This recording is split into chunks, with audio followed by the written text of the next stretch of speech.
Al anochecer de una tarde oscura y tormentosa en el otoño de 18, me hallaba en París, gozando de la doble voluptuosidad de la meditación y de una pipa de espuma de mar, en compañía de mi amigo C. Auguste Dupin, en un pequeño cuarto detrás de su biblioteca, Outroisième, no 33, de la Rue Dunot, en el Faubourg Saint-Germain. Durante una hora por lo menos, habíamos guardado un profundo silencio, a cualquier casual observador le habríamos parecido intencional y exclusivamente ocupados con las volutas de humo que viciaban la atmósfera del cuarto. Yo, sin embargo, estaba discutiendo mentalmente ciertos tópicos que habían dado tema de conversación entre nosotros, aquí a algunas horas solamente, me refiero al asunto de la Rue Morgue y el misterio del asesinato de Marie Roget. Los consideraba de algún modo coincidentes, cuando la puerta de nuestra habitación se abrió para dar paso a nuestro antiguo conocido, Monsieur G., el prefecto de la policía parisina. Le dimos una sincera bienvenida porque había en aquel hombre casi tanto de divertido como de despreciable, y hacía varios años que no le veíamos. Estábamos a oscuras cuando llegó,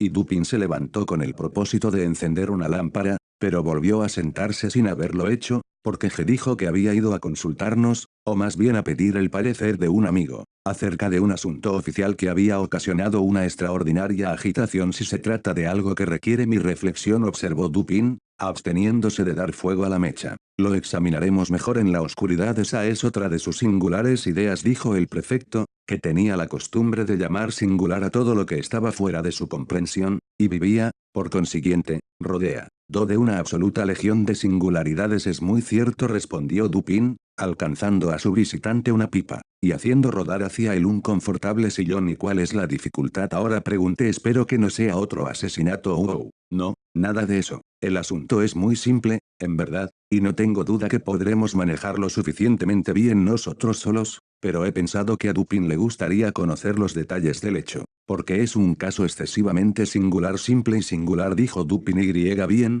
sí, y no exactamente una, sino ambas cosas a la vez. Sucede que hemos sido desconcertados porque el asunto es tan simple, y, sin embargo, nos confunde a todos. Quizás es precisamente la simplicidad lo que le desconcierta a usted, dijo mi amigo. ¿Qué desatino dice usted?, replicó el prefecto, riendo de todo corazón. Quizás el misterio es un poco demasiado sencillo, dijo Dupin. Oh, por el ánima de, ¿quién ha oído jamás una idea semejante? Un poco demasiado evidente. Ja, ja, ja, ja, ja, ja, reía nuestro visitante, profundamente divertido. Oh, Dupin, usted me va a hacer reventar de risa. ¿Y cuál es, por fin, el asunto? ¿De qué se trata?, pregunté. Se lo diré a usted, replicó el prefecto, profiriendo un largo, fuerte y reposado puff y acomodándose en su sillón. Se lo diré en pocas palabras, pero antes de comenzar, le advertiré que este es un asunto que demanda la mayor reserva, y que perdería sin remedio mi puesto si se supiera que lo he confiado a alguien. Continuemos, dije. O no continúe, dijo Dupin.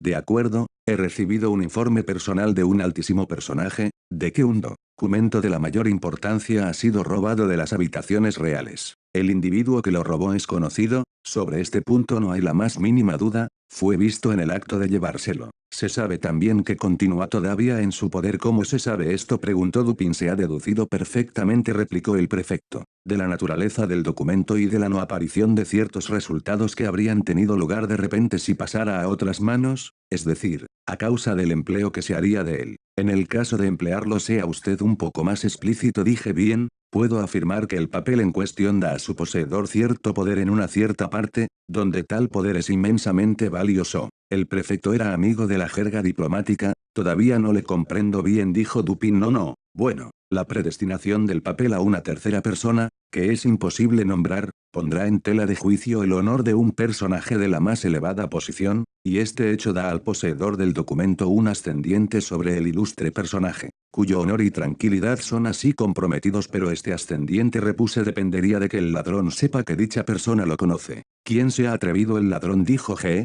es el ministro de, ¿quién se atreve a todo? Uno de esos hombres tan inconvenientes como convenientes. El método del robo no fue menos ingenioso que arriesgado. El documento en cuestión, una carta, para ser franco, había sido recibida por el personaje robado, en circunstancias que estaba solo en el boudo irreal. Mientras que la leía, fue repentinamente interrumpido por la entrada de otro elevado personaje, a quien deseaba especialmente ocultarla. Después de una apresurada y vana tentativa de esconderla en una gaveta, se vio forzado a colocarla, abierta como estaba, sobre una mesa. La dirección, sin embargo, quedaba a la vista, y el contenido, así cubierto, hizo que la atención no se fijara en la carta. En este momento entró el ministro de. Sus ojos de lince perciben inmediatamente el papel, reconocen la letra de la dirección, observa la confusión del personaje a quien ha sido dirigida, y penetra su secreto. Después de algunas gestiones sobre negocios, deprisa, como es su costumbre, saca una carta algo parecida a la otra, la abre,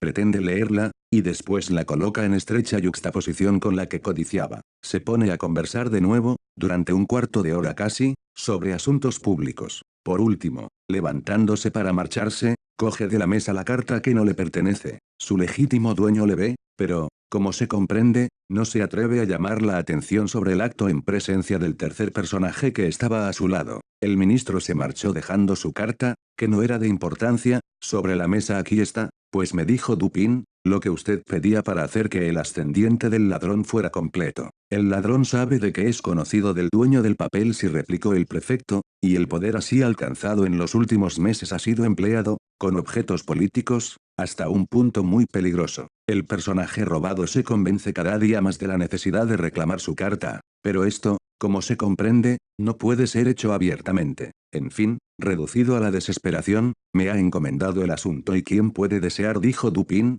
arrojando una espesa bocanada de humo, o siquiera imaginar, un oyente más sagaz que usted me adula, replicó el prefecto P. Ro. Es posible que algunas opiniones como esas puedan haber sido sostenidas respecto a mí, está claro, dije, como lo observó usted, que la carta está todavía en posesión del ministro, puesto que es esta posesión, y no su empleo, lo que confiere a la carta su poder. Con el uso, ese poder desaparece, cierto, dijo G, y sobre esa convicción es bajo la que he procedido. Mi primer cuidado fue hacer un registro muy completo de la residencia del ministro, y mi principal obstáculo residía en la necesidad de buscar sin que él se enterara. Además, he sido prevenido del peligro que resultaría de darle motivos de sospechar de nuestras intenciones, pero dije, usted se halla completamente au fait en este tipo de investigaciones. La policía parisina ha hecho estas cosas muy a menudo antes, ya lo creo, y por esa razón no desespero. Las costumbres del ministro me dan, además, una gran ventaja. Está frecuentemente ausente de su casa toda la noche. Sus sirvientes no son numerosos.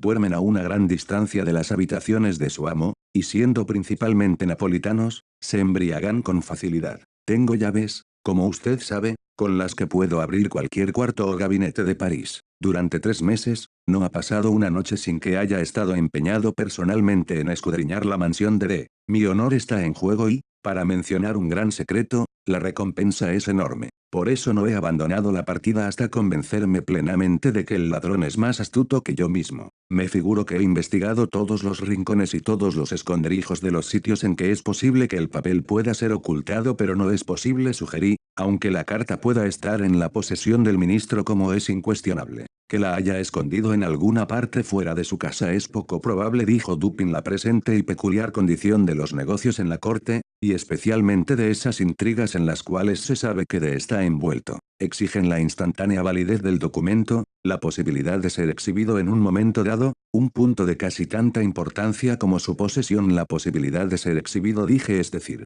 de ser destruido, dijo Dupin. Cierto, observé, el papel tiene que estar claramente al alcance de la mano. Supongo que podemos descartar la hipótesis de que el ministro la lleva encima enteramente, dijo el prefecto. Ha sido 2 veces asaltado por malhechores, y su persona rigurosamente registrada bajo mi propia inspección. Se podía usted haber ahorrado ese trabajo, dijo Dupin. D. Presumo, no está loco del todo, y si no lo está, debe haber previsto esas asechanzas. Eso es claro, no está loco del todo, dijo G, pero es un poeta, lo que considero que está solo a un paso de la locura. Cierto, dijo Dupin después de una larga y reposada bocanada de humo de su pipa. Aunque yo mismo sea culpable de algunas malas rimas, supongamos, dije, que usted nos detalla las particularidades de su investigación. Los hechos son estos, dispusimos de tiempo suficiente y buscamos en todas partes. He tenido larga experiencia en estos negocios. Recorrí todo el edificio, cuarto por cuarto, dedicando las noches de toda una semana a cada uno. Examinamos primero el mobiliario de cada habitación. Abrimos todos los cajones posibles, y supongo que usted sabe que, para un ejercitado agente de policía, son imposibles los cajones secretos. Cualquiera que en investigaciones de esta clase permite que se le escape un cajón secreto, es un bobo. La cosa así, es sencilla. Hay una cierta cantidad de capacidad, de espacio, que contar en un mueble. En este caso, establecemos minuciosas reglas. La 50ª parte de una línea no puede escapársenos. Después del gabinete, consideramos las sillas. Los cojines son examinados con esas delgadas y largas agujas que usted me ha visto emplear. De las mesas, removemos las tablas superiores porque algunas veces la tabla de una mesa, u otra pieza de mobiliario similarmente arreglada, es levantada por la persona que desea ocultar un objeto, entonces la pata es excavada, el objeto depositado dentro de su cavidad y la tabla vuelta a colocar. Los extremos de los pilares de las camas son utilizados con el mismo fin, pero la cavidad no podría ser detectada por el sonido. Pregunté, de ninguna manera, si cuando el objeto es depositado se coloca a su alrededor una cantidad suficiente de algodón en rama. Además, en nuestro caso, estábamos obligados a proceder sin ruidos, pero no pueden ustedes haber removido, no pueden haber hecho pedazos todos los artículos de mobiliario en que hubiera sido posible depositar un objeto de la manera que usted menciona. Una carta puede ser comprimida hasta hacer un delgado cilindro en espiral, no difiriendo mucho en forma o volumen a una aguja para hacer calceta, y de esta forma puede ser introducida en el travesaño de una silla, por ejemplo. ¿No rompieron ustedes todas las sillas? No es así, ciertamente que no, pero hicimos algo mejor, examinamos los travesaños de cada silla de la casa, y en verdad, todos los puntos de unión de todas las clases de muebles, con la ayuda de un poderoso microscopio. Si hubiera habido alguna huella de reciente remoción, no habríamos dejado de notarla instantáneamente. Un solo grano del serrín producido por una barrena en la madera, habría sido tan visible como una manzana. Cualquier alteración en las encoladuras, cualquier desusado agujerito en las uniones, habría bastado para un seguro descubrimiento. Presumo que observarían ustedes los espejos, entre los bordes y las láminas, y examinarían los lechos, y las ropas de los lechos, así como las cortinas y las alfombras. Eso, por sabido, y cuando hubimos registrado absolutamente todas las partículas del mobiliario de esa manera, examinamos la casa misma, dividimos su entera superficie en compartimentos, que numeramos para que ninguno pudiera escapársenos, después registramos pulgada por pulgada el terreno de la pesquisa, incluso las dos casas adyacentes, con el microscopio. Como antes las dos casas adyacentes, exclamé, deben ustedes haber causado una gran agitación. La causamos, pero la recompensa ofrecida es prodigiosa. ¿Incluyeron ustedes los terrenos de las casas? Todos los terrenos están enladrillados. Comparativamente nos dieron poco trabajo. Examinamos el musgo de las junturas de los ladrillos, y no encontramos que lo hubieran tocado. Buscaron ustedes entre los papeles de D, por consiguiente, y entre los libros de su biblioteca. Ciertamente. Abrimos todos los paquetes y legajos, y no solo abrimos todos los libros, sino que dimos vuelta todas las hojas de todos los volúmenes, no contentándonos con una simple sacudida de ellos, como acostumbran a hacer algunos de nuestros agentes de policía. Medimos también el espesor de cada tapa de libro, con la más cuidadosa exactitud, y aplicamos a cada uno el más celoso examen con el microscopio. Si cualquiera de las encuadernaciones hubiera sido tocada para ocultar la carta, habría sido completamente imposible que el hecho escapara a nuestra observación. Unos 5 o 6 volúmenes, recién traídos por el encuadernador, los examinamos con todo cuidado, sondeando las tapas. Registraron el suelo, bajo las alfombras sin duda. Removimos todas las alfombras, y examinamos los bordes con el microscopio y el papel de las paredes también. Buscaron en los sótanos. Sí, entonces dije, han hecho ustedes un mal cálculo, y la carta no está entre las posesiones del ministro, como suponen. Temo que usted tenga razón, repuso el prefecto. Y ahora, Dupin, ¿qué me aconseja que haga? Hacer una nueva revisión de la casa del ministro. Eso es absolutamente innecesario, replicó G. Estoy tan seguro como que respiro, de que la carta no está en la casa. Pues no tengo mejor consejo que darle, dijo Dupin. Tendrá usted, como es natural, una cuidadosa descripción de la carta. Ya lo creo. Y aquí el prefecto, sacando un memorándum, nos leyó en voz alta un minucioso informe de la carta, especialmente de la apariencia externa del documento perdido. Poco después de esta descripción, cogió su sombrero y se fue, mucho más desalentado de lo que le había visto nunca antes. Casi cerca de un mes había pasado, cuando nos hizo otra visita, encontrándonos ocupados exactamente de la misma manera que la otra vez. cogió una pipa y una silla, y principió una conversación sobre cosas ordinarias. Por último, le dije, bien, señor G, ¿qué hay sobre la carta robada? Presumo que se habrá usted convencido, al fin,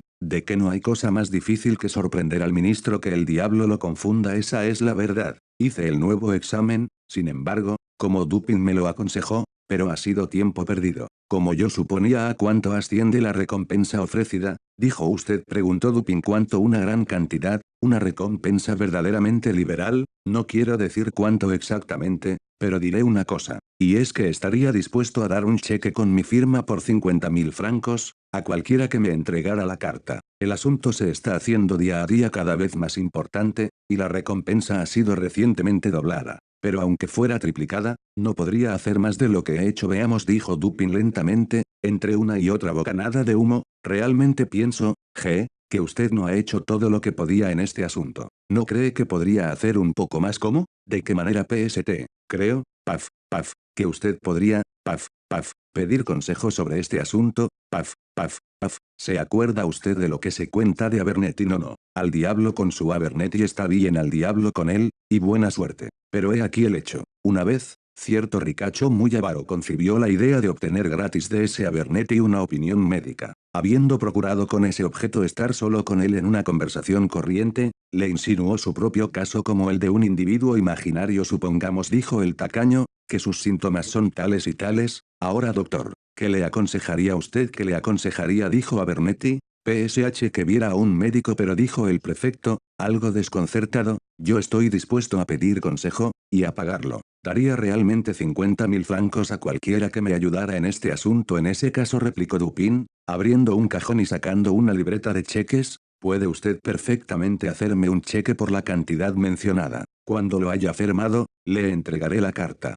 Quedé estupefacto. El prefecto parecía como herido por un rayo. Durante algunos minutos permaneció sin habla y sin movimiento, mirando incrédulamente a mi amigo con la boca abierta y los ojos que parecían saltárseles de las órbitas. Después, aparentemente recobrando la conciencia de su ser, cogió una pluma y, después de algunas pausas y miradas sin objeto, hizo por último y firmó un cheque por 50.000 francos, y lo alcanzó por sobre la mesa a Dupin. Este lo examinó cuidadosamente y lo guardó en su cartera. Después, abriendo un escritoire, cogió de él una carta y la entregó al prefecto. El funcionario se abalanzó sobre ella en una perfecta convulsión de alegría, la abrió con mano temblorosa, arrojó una rápida ojeada a su contenido, y entonces, agitado y fuera de sí, abrió la puerta y sin ceremonia de ninguna especie salió del cuarto y de la casa, sin haber pronunciado una sílaba desde que Dupin le había pedido que hiciera el cheque. Cuando nos quedamos solos, mi amigo consintió en darme explicaciones. La policía parisina, dijo, es sumamente buena en su especialidad.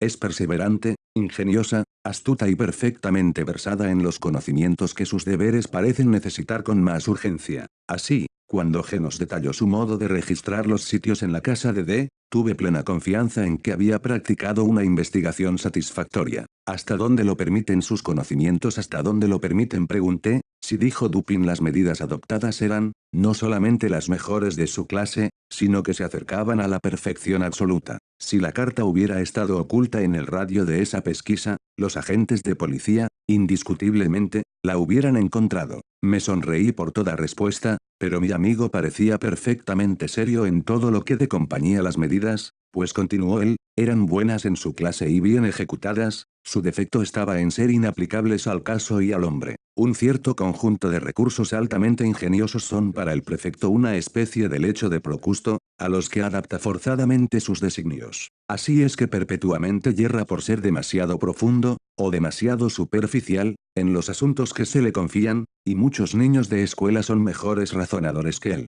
He conocido uno, de unos 8 años de edad, cuyos éxitos adivinando en el juego de pares y nones atraían la admiración de todo el mundo. Este juego es simple, y se juega con canicas. Uno de los jugadores oculta en su mano una cantidad de esas canicas, y pregunta a otro si ese número es par o no. Si el preguntado adivina, gana una, si no, pierde una. El niño de que hablo, ganaba todas las canicas de la escuela. Por consiguiente, tenía algún método para acertar, y este se basaba en la simple observación y el cálculo de la astucia de sus contrincantes. Por ejemplo, un simple bobalicón es su contrario, y levantando una mano cerrada, y pregunta, ¿son pares o nones? Nuestro niño replica, nones, y pierde, pero a la segunda vez gana, porque entonces se dice a sí mismo, el bobalicón tenía pares la primera vez, y su cantidad de astucia es justamente la suficiente para llevarlo a poner nones en la segunda. Por consiguiente, apostaré nones, apuesta a nones, y gana. Ahora, con un bobo de un grado mayor que el primero, hubiera razonado así,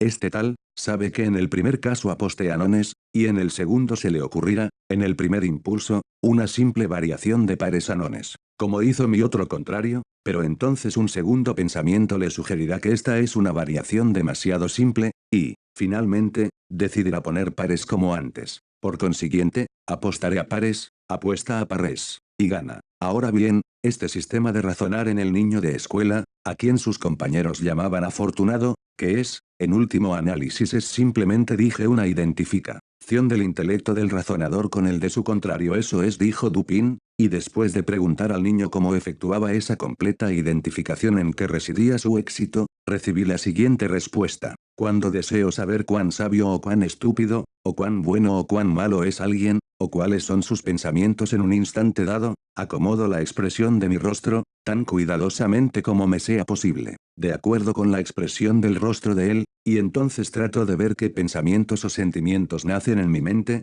que igualen o correspondan a la expresión de mi cara. La respuesta de este niño de escuela supera incluso la expurea profundidad que ha sido atribuida a la Rochefoucauld, la Bruyère, Maquiavelo y Campanella y a la identificación dije del intelecto del razonador con el de su contrario, depende, si le entiendo a usted bien, de la exactitud con que se mide la inteligencia de este último para su valor práctico depende de eso, replicó Dupin, y el prefecto y toda su corte fracasan tan frecuentemente, primero, por no lograr dicha identificación, y segundo, por la apreciación, o más bien por no medir la inteligencia con la que se miden. Consideran únicamente sus propias ideas ingeniosas, y buscando cualquier cosa oculta, tienen en cuenta solamente los medios con que ellos la habrían escondido. Tienen mucha razón en todo, que su propio ingenio es una fiel representación del de las masas, pero cuando la astucia del reo es diferente en carácter de la de ellos, el reo se les escapa, es lógico. Eso sucede siempre que esa astucia es superior de la de ellos, y, muy habitualmente cuando está por abajo. No tienen variación de principio en sus investigaciones, lo más que hacen, cuando se ven excitados por algún caso insólito, por alguna extraordinaria recompensa, es extender o exagerar sus viejas rutinas de práctica, sin modificar sus principios. Por ejemplo, en este caso de D, ¿qué se ha hecho para modificar el principio de acción? Que es todo este taladrar, probar, hacer sonar y registrar con el microscopio, y dividir la superficie del edificio en cuidadosas pulgadas cuadradas y numeradas, ¿qué es todo eso? Sino una exageración de la aplicación de un principio o conjunto de principios de pesquisa, que está basado sobre un conjunto de nociones respecto a la ingeniosidad humana, a que el prefecto, en la larga rutina de su deber, se ha acostumbrado. ¿No ve usted que G da por sentado que todos los hombres que quieren ocultar una carta, sino precisamente en un agujero hecho con barrena en la pata de una silla, lo hacen, cuando menos, en algún oculto agujero o rincón sugerido por el mismo tenor del pensamiento que inspira a un hombre la idea de esconderla en un agujero hecho en la pata de una silla? ¿Y no ve usted también que tales rincones buscados para ocultar, se emplean únicamente en las ocasiones ordinarias, y solo son adoptados por inteligencias ordinarias? Porque en todos los casos de ocultamiento cabe presumir que en principio se ha efectuado dentro de esas coordenadas, y su descubrimiento depende, no tanto de la perspicacia, sino del simple cuidado, la paciencia y la determinación de los buscadores, y cuando el caso es de importancia, o lo que quiere decir lo mismo a los ojos policiales, cuando la recompensa es de magnitud, las cualidades en cuestión jamás fallan. Ahora entenderá usted indudablemente lo que quise decir, sugiriendo que, si la carta hubiera sido ocultada en cualquier parte dentro de los límites del examen del prefecto, o en otras palabras, si el principio inspirador de su ocultación hubiera estado comprendido dentro de los principios del prefecto, su descubrimiento habría sido un asunto absolutamente fuera de duda. Este funcionario, sin embargo, ha sido completamente engañado, y la fuente originaria de sus fracasos reside en la suposición de que el ministro es un loco porque ha adquirido fama como poeta. Todos los locos son poetas, esto es lo que cree el prefecto, y es simplemente culpable de un non distributio medi al inferir de ahí que todos los poetas son locos, pero se trata realmente del poeta. Pregunté, hay dos hermanos, me consta, y ambos han alcanzado reputación en las letras. El ministro, creo, ha escrito doctamente sobre cálculo diferencial. Es un matemático y no un poeta. Está usted equivocado, yo le conozco bien, es ambas cosas. Como poeta y matemático, habría razonado bien, como simple matemático no habría razonado absolutamente, y hubiera estado a merced del prefecto. Usted me sorprende, dije con esas opiniones, que han sido contradecidas por la voz del mundo. Suponga que no pretenderá aniquilar una bien digerida idea con siglos de existencia. La razón matemática ha sido largo tiempo considerada como la razón por excel en compañía Ilia Aparier, replicó Dupin, citando a Chamfort, que toute idée publique, toute convention reçue, est une sottise, car la convenue plus gran nombre. Los matemáticos, concedo, han hecho cuanto les ha sido posible para difundir el error popular a que usted alude, y que no es menos un error porque haya sido promulgado como verdad. Con un arte digno de mejor causa, por ejemplo, han introducido el término análisis con aplicación al álgebra. Los franceses son los culpables de esta superchería popular, pero si un término tiene alguna importancia, si las palabras derivan algún valor de su aplicabilidad, análisis expresa álgebra, poco más o menos. Como en latín ambitus implica ambición, religión, homines honesti, un conjunto de hombres honorables. Temo que se enemiste usted, dije con alguno de los algebristas de París, pero prosiga. Disputo la validez, y por consiguiente, el valor de esa razón que es cultivada en una forma especial distinta de la abstractamente lógica. Disputo, en particular, la razón extraída del estudio de las matemáticas. Las matemáticas son la ciencia de la forma y la cantidad, el razonamiento matemático es simplemente la lógica aplicada a la observación, a la forma y la cantidad. El gran error consiste en suponer que hasta las verdades de lo que es llamado álgebra pura son verdades abstractas o generales. Y este error es tan extraordinario, que me confundo ante la universalidad con que ha sido recibido. Los axiomas matemáticos no son axiomas de validez general. Lo que es verdad de relación, de forma y de cantidad, es a menudo grandemente es falso respecto a la moral. Por ejemplo, en esta última ciencia por lo general es incierto que el todo sea igual a la suma de las partes. En química el axioma falla también. En el caso de una fuerza motriz falla igualmente, pues dos motores de un valor dado no alcanzan necesariamente al sumarse una potencia igual a la suma de sus potencias consideradas por separado. Hay muchas otras verdades matemáticas, que son verdades únicamente dentro de los límites de la relación, pero el matemático arguye, apoyándose en sus verdades finitas, según es costumbre, como si ellas fueran de una aplicabilidad absolutamente general, como si el mundo imaginara, en realidad, que lo son. Bryant, en su recomendable mitología, menciona una análoga fuente de error, cuando dice que aunque las fábulas paganas no son creídas, sin embargo lo olvidamos continuamente, y hacemos inferencias de ellas, como si fueran realidades. Entre los algebristas, no obstante, que son realmente paganos, las fábulas paganas son creídas, y las inferencias se hacen, no tanto por culpa de la memoria, sino por una incomprensible perturbación mental. En una palabra, no he encontrado nunca un simple matemático en quien se pudiera confiar, fuera de sus raíces y ecuaciones, o que no tuviera por artículo de fe, que x2 más px es absoluta e incondicionalmente igual a q. Diga usted a uno de esos caballeros, por vía de experimento, si lo desea, que usted cree que puede presentarse casos en que x2 más px no es absolutamente igual a q, y después de haberle hecho entender lo que quiere decir, eche a correr tan pronto como le sea posible, porque, sin ninguna duda, tratará de darle una paliza. Quiero decir, continuó Dupin, mientras me reía yo de su última observación, que si el ministro hubiera sido nada más que un matemático, el prefecto no habría tenido necesidad de darme este cheque. Le conocía yo, sin embargo, como matemático y como poeta, y mis medidas fueron adaptadas a su capacidad, con referencia a las circunstancias de que estaba rodeado. Le conocía como a un cortesano, y además como un audaz intrigante. Un hombre así, pensé, debe conocer los métodos ordinarios de acción de la policía. No podía haber dejado de prever, y los sucesos han probado que no lo hizo, los registros a los que fue sometido. Debe haber previsto las investigaciones secretas de su casa. Sus frecuentes ausencias nocturnas, que eran celebradas por el prefecto como una buena ayuda a sus éxitos, las miré únicamente como astucias para procurar a la policía la oportunidad de hacer un completo registro, y hacerles llegar lo más pronto posible a la convicción a la que llegó por último, de que la carta no estaba en casa. Comprendí también que todo el conjunto de ideas, que tendría alguna dificultad en detallar a usted ahora, relativo a los invariables principios de la policía en pesquisas de objetos ocultados, pasaría necesariamente por la mente del ministro. Eso le llevaría, de una manera inevitable, a despreciar todos los esconderijos ordinarios.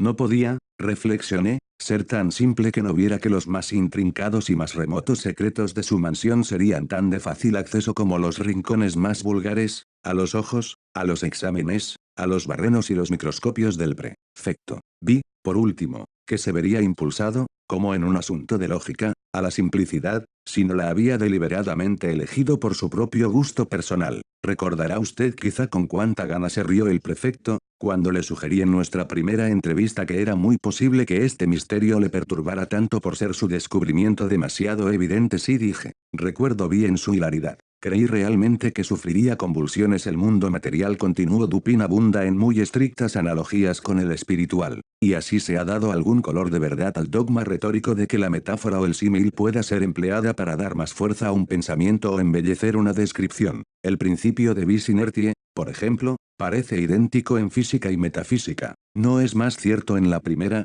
que un gran cuerpo es puesto en movimiento con más dificultad que uno pequeño, y que su subsecuente impulso es proporcionado a esa dificultad, que lo es en la segunda, que intelectos de la más vasta capacidad, aunque más potentes, constantes y fecundos en sus movimientos que los de inferior grado, son sin embargo los menos prontamente movidos, y más embarazados y llenos de vacilación en los primeros pasos de sus progresos. Otra cosa, ¿ha notado usted alguna vez cuáles son las muestras de tiendas que más llaman la atención? Nunca se me ocurrió pensarlo, dije. Hay un juego de adivinanzas, replicó él, que se juega con un mapa. Uno de los jugadores pide al otro que encuentre una palabra dada, el nombre de una ciudad, río, estado o imperio, una palabra, en fin, sobre la abigarrada y confusa superficie de un mapa. Un novato en el juego trata generalmente de confundir a sus contrarios, dándoles a buscar los nombres escritos con las letras más pequeñas, pero el buen jugador escogerá entre esas palabras que se extienden con grandes caracteres de un extremo a otro del mapa. Estas, lo mismo que los anuncios y tablillas expuestas en las calles con letras grandísimas, escapan a la observación a fuerza de ser excesivamente notables, y aquí, la física inadvertencia ocular es precisamente análoga a la inteligibilidad moral, por la que el intelecto permite que pasen desapercibidas esas consideraciones, que son demasiado evidentes y palpables por sí mismas. Pero parece que este es un punto que está algo arriba o abajo de la comprensión del prefecto. Nunca creyó probable o posible que el ministro hubiera dejado la carta inmediatamente debajo de las narices de todo el mundo, a fin de impedir que una parte de ese mundo pudiera verla. Pero cuanto más reflexionaba sobre el audaz, fogoso y discernido ingenio de D, sobre el hecho de que el documento debía haber estado siempre a mano, si intentaba usarlo con ventajoso fin, y sobre la decisiva evidencia, obispo, tenida por el prefecto, de que no estaba oculto dentro de los límites de sus pesquisas ordinarias, más convencido quedaba de que para ocultar aquella carta el ministro había recurrido al más amplio y sagaz expediente de no tratar de ocultarla. Absolutamente convencido de estas ideas, me puse mis gafas verdes y una hermosa mañana, como por casualidad, entré en la casa del ministro. Encontré a D bostezando, extendido cuán largo era, charlando insustancialmente, como de costumbre, y pretendiendo estar aquejado del más abrumador ennui. Sin embargo, es uno de los hombres más realmente activos que existen, pero tan solo cuando nadie lo ve para pagarle con la misma moneda. Me quejé de mis débiles ojos, y lamenté la forzosa necesidad que tenía de usar gafas, bajo el paro de las cuales examinaba cuidadosa y completamente toda la habitación, mientras en apariencia solo me ocupaba de la conversación con mi anfitrión. Presté especial atención a una gran mesa escritorio, cerca de la cual estaba sentado D, y sobre la que había desparramados confusamente diversas cartas y otros papeles, uno o dos instrumentos de música y algunos libros. En ella, no obstante, después de un largo y deliberado escrutinio, no vi nada capaz de provocar mis sospechas. Por último, mis ojos, examinando el circuito del cuarto, se posaron sobre un miserable tarjetero de cartón afiligranado, que pendía de una sucia cinta azul, sujeta a una perillita de bronce, colocada justamente sobre la repisa de la chimenea. En aquel tarjetero, que tenía 3 o 4 compartimentos, había 6 o 7 tarjetas de visita y una solitaria carta. Esta última estaba muy manchada y arrugada. Se hallaba rota casi en dos, por el medio, como si una primera intención de hacerla pedazos por su nulo valor hubiera sido cambiado y detenido. Tenía un gran sello negro, con el monograma de D, muy visible, y el sobrescrito y dirigido al mismo ministro revelaba una letra menuda y femenina. Había sido arrojada sin cuidado alguno, y hasta desdeñosamente, parecía, en una de las divisiones superiores del tarjetero. No bien descubrí la carta en cuestión, Comprendí que era la que andaba buscando. En verdad, era, en apariencia, radicalmente distinta de aquella que nos había leído el prefecto, una descripción tan minuciosa. Aquí el sello era grande y negro, con el monograma de D, en la otra era pequeño y rojo, con las armas ducales de la familia S. Aquí la dirección del ministro era diminuta y femenina,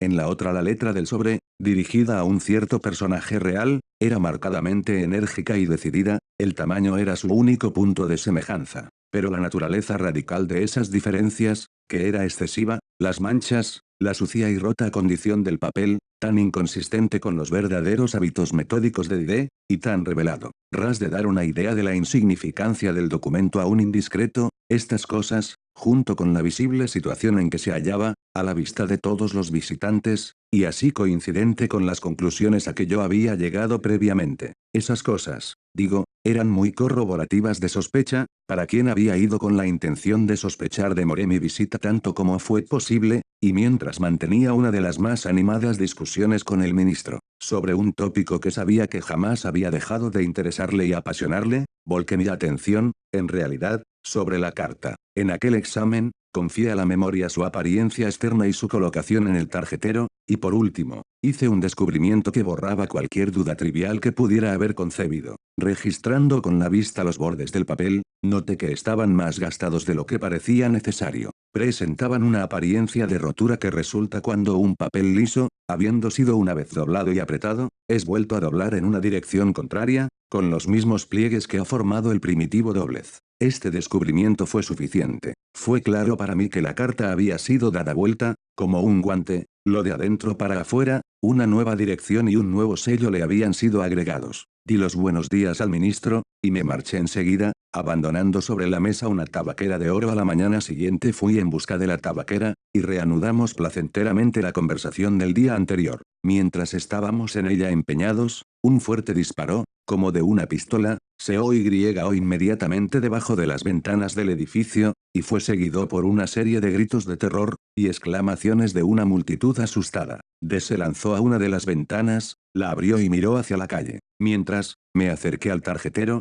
cogí la carta, la metí en mi bolsillo y la reemplacé por un facsímil, de sus caracteres externos, que había preparado cuidadosamente en casa, imitando el monograma de D, con mucha facilidad. Por medio de un sello de miga de pan. El tumulto en la calle había sido ocasionado por la loca conducta de un hombre con un fusil. Había hecho fuego con él entre un grillo de mujeres y niños. Se comprobó, sin embargo, que el arma estaba descargada, y se le permitió que continuara su camino, como a un lunático o un ebrio. Cuando se hubo retirado, D se separó de la ventana, a donde le había seguido yo inmediatamente después de conseguir mi objeto. Al poco rato me despedí de él. El pretendido lunático era un hombre a quien yo había pagado para que produjera el tumulto. Pero, ¿qué propósito tenía usted?, pregunté, para reemplazar la carta por un facsímil. ¿No hubiera sido mejor, en la primera visita, arrebatarla abiertamente y salir con ella?, replicó Dupin. Es un hombre arrojado y valiente. Su casa, además, no carece de servidores consagrados a los intereses del amo. Si hubiera yo hecho la atrevida tentativa que usted sugiere, jamás habría salido vivo de allí y el buen pueblo de París no hubiera vuelto a saber más de mí. Ya conoce usted mis ideas políticas. Pero tenía una segunda intención, aparte de esas consideraciones. En este asunto, obré como partidario de la dama comprometida. Durante 18 meses el ministro la tuvo en su poder. Ella es la que lo tiene ahora en su poder. Como D no sabe que la carta no está ya en su tarjetero, proseguirá con sus presiones como si la tuviera. Así provocará, él mismo, su ruina política. Su caída, además, será tan precipitada como ridícula. Es igualmente exacto hablar, a propósito de su caso, del facilis descensus avernis, pues en todas especies de ascensiones, como la Catalani dice del canto, es mucho más fácil subir que bajar. En el presente caso no tengo simpatía, ni siquiera piedad, por el que desciende. D es ese monstrum horrendum, el hombre de genio sin principios. Confieso, sin embargo, que me gustaría mucho conocer el preciso carácter de sus pensamientos cuando, siendo desafiado por aquella a quien el prefecto llama una cierta persona, se vea forzada a abrir la carta que le dejé para él en el tarjetero. ¿Cómo? ¿Escribió usted algo particular en ella? Claro. No parecía del todo bien dejarla en blanco, eso hubiera sido insultante. Cierta vez D, en Viena, me jugó una mala pasada, acerca de la que le dije, sin perder el buen humor, que no lo olvidaría. Así, como comprendí que sentiría alguna curiosidad respecto a la identidad de la persona que había sobrepujado su inteligencia, Pensé que era una lástima no dejarle un indicio para que la conociera. Como conoce perfectamente mi letra, me limité a copiar en medio de la página estas palabras. Un desensi funeste, es digne d'atre, est digne de telleste, que se pueden encontrar en el atreo de Crevillon.